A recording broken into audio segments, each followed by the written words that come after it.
Haleluya. Kwa majina naitwa Kuhani Winston. Ninampenda Mungu wangu aliye juu mbinguni kwa ule upendo ambao anazidi kuachilia katika maisha ya kwangu. Basi ni siku nyingine ambayo Mungu ameweza kuturuhusu ili tukaweze kulisikiliza neno la kwake, ambapo katika neno la leo kichwa kikuu ni upendo. Upendo ni nini? Haleluya. Upendo ni nini?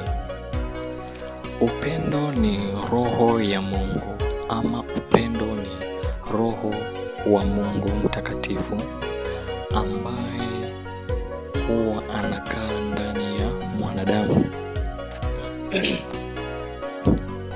Upendo ni roho ya Mungu, ama upendo ni roho wa Mungu mtakatifu ambaye huwa anakaa ndani ya mwanadamu. Upendo ni roho ya uhitaji ambayo imetoka kwa Mungu. Haleluya. Upendo ni roho ya uhitaji ambayo imetoka kwa Mungu. Unapohitaji kitu ama unapomhitaji mtu, lazima upendo uwepo. Hakuna mtu anayehitaji kitu ama hakuna mtu anayemhitaji mwanadamu mwenzake kama mtu yule hana upendo ndani yake. Kwa hiyo upendo ni roho ya uhitaji ambayo imetoka kwa Mwenyezi Mungu aliyezifanya mbingu na nchi na akaumba vyote alivyoviumba kwa uumbaji wa kwake yeye mwenyewe. Jina la mkombozi wetu mwana wa Mungu Yesu Kristo apewe sifa. Kwa hiyo upendo ni roho ya uhitaji ambayo imetoka kwa Mungu, na ni roho takatifu ya uhitaji ambayo imetoka kwa Mungu, kwa sababu Mungu ndiye mwanzilishi wa upendo. Haleluya. Mungu ndiye mwanzilishi wa upendo.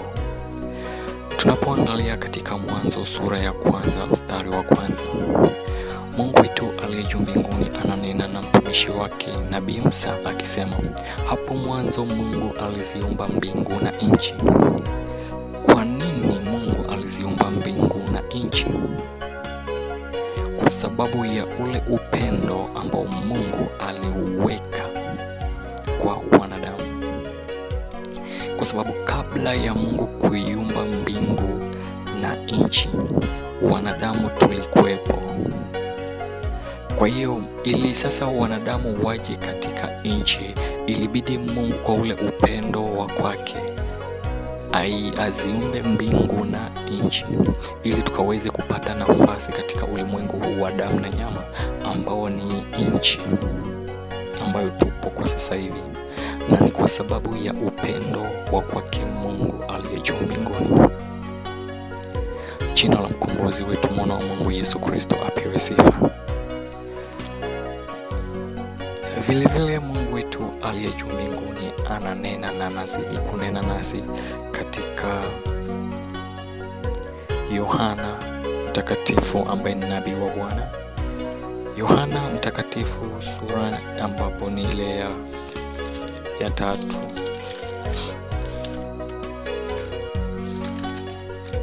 Sura ya 3 mstari wa 16. Kwa upendo wake Mungu wetu aliye juu mbinguni aliziumba mbingu na nchi, na kwa upendo wake Mungu wetu aliye juu mbinguni ikabidi Mungu aje tena hapa duniani kwa mwanawe Yesu Kristo. Ni kwa sababu ya ule upendo ambao Mungu yuko nao ndani yetu sisi wanadamu. Unapoangalia katika Yohana Mtakatifu sura ya 3 mstari ule wa 16, kwa maana jinsi hii Mungu aliupenda ulimwengu hata akamtoa mwanawe pekee, ili kila mtu amwaminie asipotee, bali awe na uzima wa milele. Kwa maana jinsi hii Mungu aliupenda ulimwengu hata akamtoa mwanawe pekee, ili kila mtu amwaminie asipotee, bali awe na uzima wa milele. Kwa upendo ambao Mungu yuko nao, ikabidi Mungu amtoe mwanawe wa pekee, mkombozi wetu Yesu Kristo, akaja duniani. Na alikuja duniani, na kwa ule upendo ambao mwana wa Mungu aliweza kuja, ilibidi aweze kuvaa mwili wa mwanadamu, na akauvaa mwili akaja duniani ili kuiokoa dunia. Haleluya, haleluya. Jina la mkombozi wetu mwana wa Mungu Yesu Kristo apewe sifa.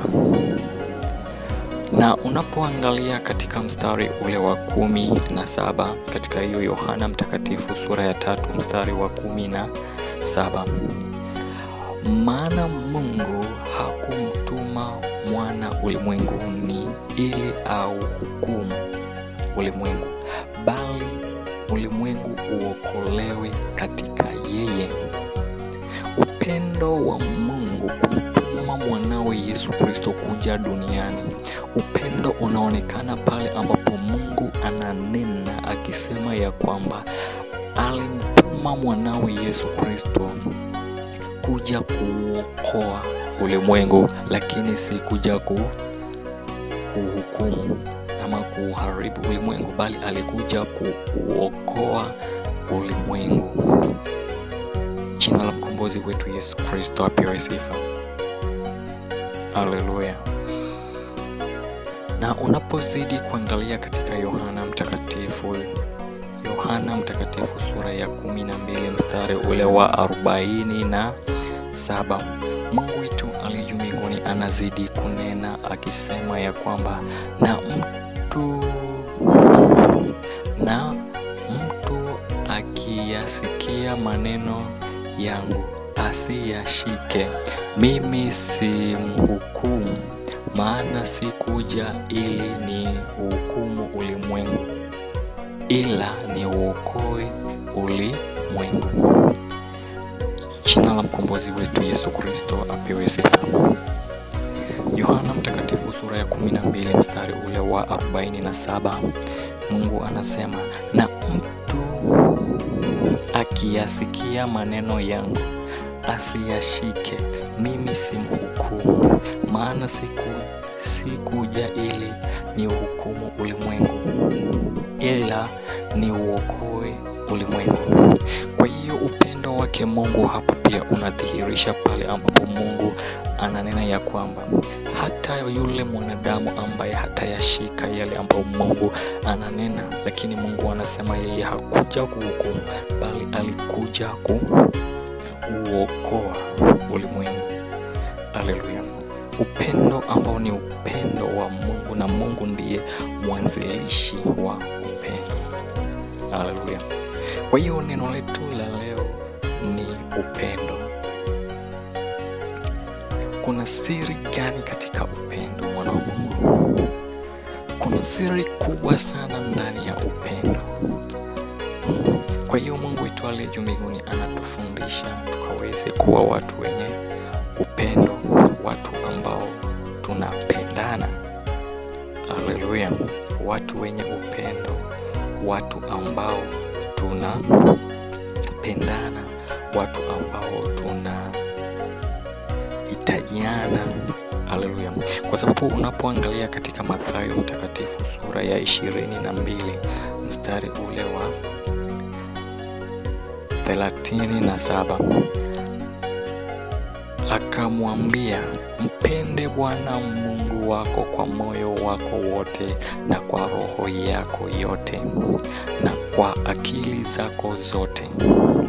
Na unapoangalia katika mstari wa 39, na ya pili yafanana nayo ni hii, mpende jirani yako kama nafsi yako. Jina la Bwana lipewe sifa, la mkombozi wetu Yesu Kristo mwana wa Mungu. Na unapoangalia katika Marko mtakatifu sura ya 12 mstari ule wa 30, Mungu wetu aliye juu mbinguni ananena nasi katika Marko mtakatifu sura ya 12 mstari wa 30, ambapo Mungu wetu aliye juu mbinguni anasema, nawe mpende Bwana Mungu wako kwa moyo wako wote na kwa roho yako yote na kwa akili zako zote na kwa nguvu zako zote. Na ya pili ndiyo hii, mpende jirani yako kama nafsi yako. Haleluya. Mpende jirani yako kama nafsi yako. Wana wa Mungu, kuna siri kubwa sana katika upendo. Kuna siri kubwa sana katika upendo. Kwa hiyo tunafaa tukaweze kufahamu na kujua na kutambua na kushika na kuelewa ya kwamba katika upendo kuna siri kubwa sana ambayo Mungu aliweka kwenye upendo. Jina la mkombozi wetu Yesu Kristo mwana wa Mungu apewe sifa. Unapoangalia katika siri hiyo, Mungu aliweza kumtoa mwanawe Yesu Kristo. Angalia siri ambayo ilijitokeza kwa upendo wa kwake Mungu. Sisi wanadamu tuliweza kuokolewa. Sisi wanadamu tuliweza kukombolewa. Sisi wanadamu tuliweza kupata msaada, na sisi wanadamu tuliweza kubadilishwa yale maisha ambayo yule mwovu ibilisi alikuwa ameingia katika maisha ya wanadamu kuwatesa. Kwa hiyo upendo uko na siri kubwa sana. Kuna ukombozi, kuna kuokolewa, kuna msaada na kuna kubadilishwa maisha ambayo yalikuwa hatufai kuwa, bali tukaweze kuwa katika maisha yale ambayo Mungu anapenda tukaweze kuwa nayo. Jina la mkombozi wetu Yesu Kristo lipewe sifa. Unapoangalia katika Wakorinto wa kwanza sura ni ile ya 13. Wakorinto wa kwanza sura ni ile ya 13 mstari wa 1 na wa 4.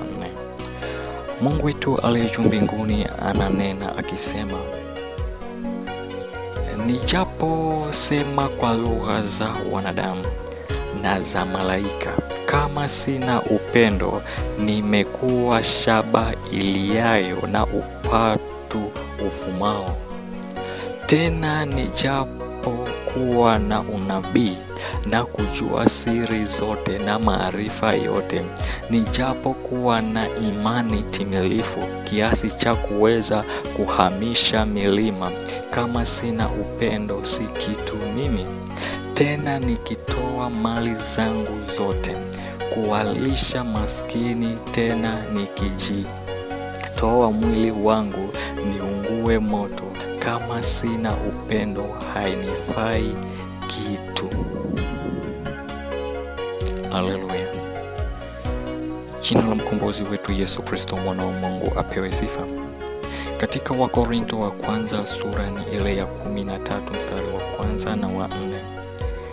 Mstari wa 1 na wa 3, Mungu anasema, nijapo sema kwa lugha za wanadamu na za malaika, Kama sina upendo, nimekuwa shaba iliayo na upatu uvumao.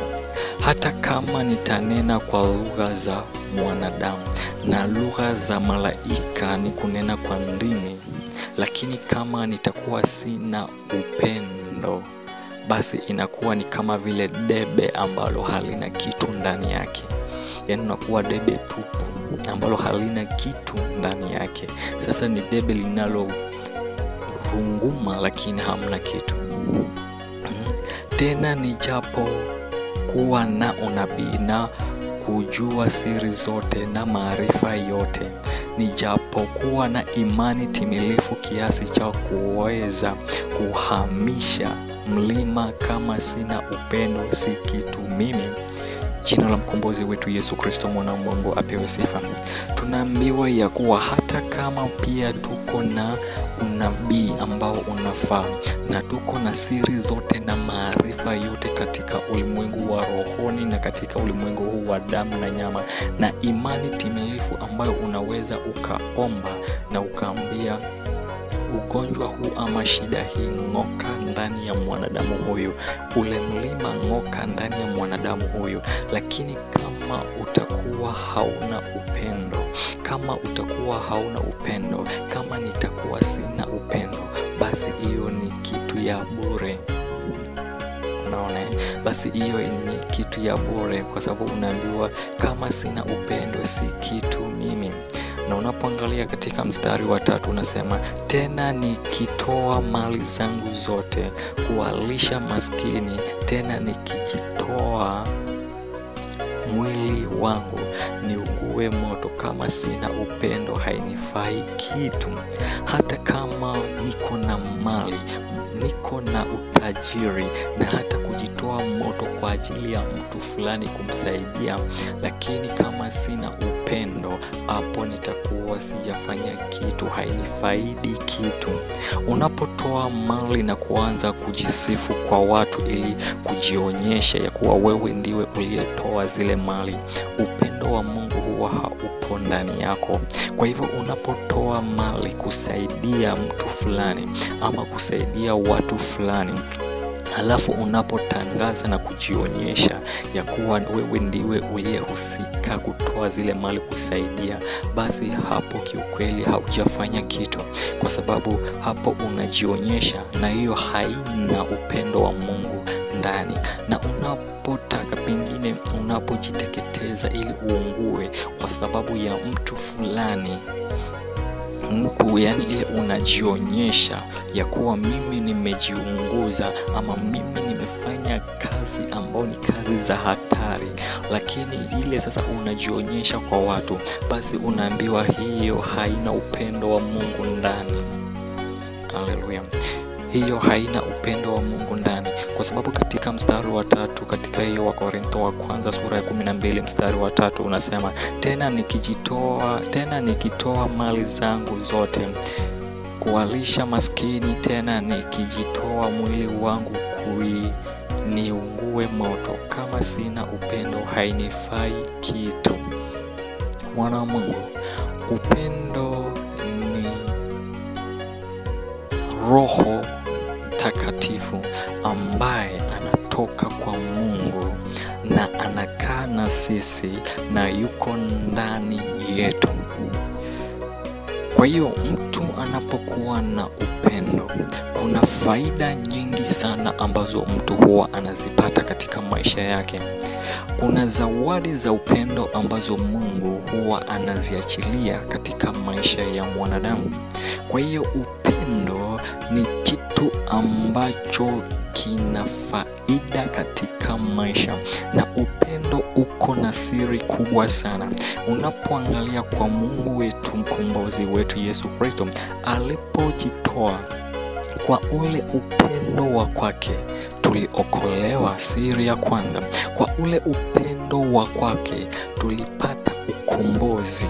Kwa ule upendo wa kwake tulipata msaada. Kwa ule upendo wa kwake tulipata kubadilishwa maisha ambayo tulikuwa tunateseka kwa yule mwovu shetani ibilisi. Jina la Bwana lipewe sifa. Kwa hiyo upendo uko na siri kubwa, na mwanadamu yeyote anayempenda jirani yake ataishi kwa amani. Kwa sababu Mungu anasema mpende jirani yako kama unavyoipenda nafsi yako. Naitwa Kuhani Winston. Mafundisho ya leo ni upendo.